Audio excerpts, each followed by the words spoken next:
ota-onadan farzandga ham ana o'sha xulqlarni ba'zi bir qismlari o'tib qolar ekanlar.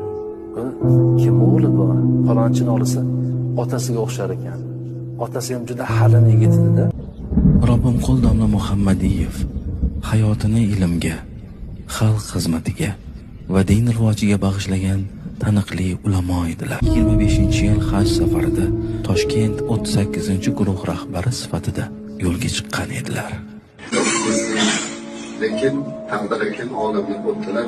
Inshaalloh tasdiqcha bugun hozir Masjid Nabaviyda janozasini o'qib, Jannatul Baqi qabristoniga dafn qilish bo'yicha harakat. Baqi qabristoni azizlar Jannatul Baqi deyiladi.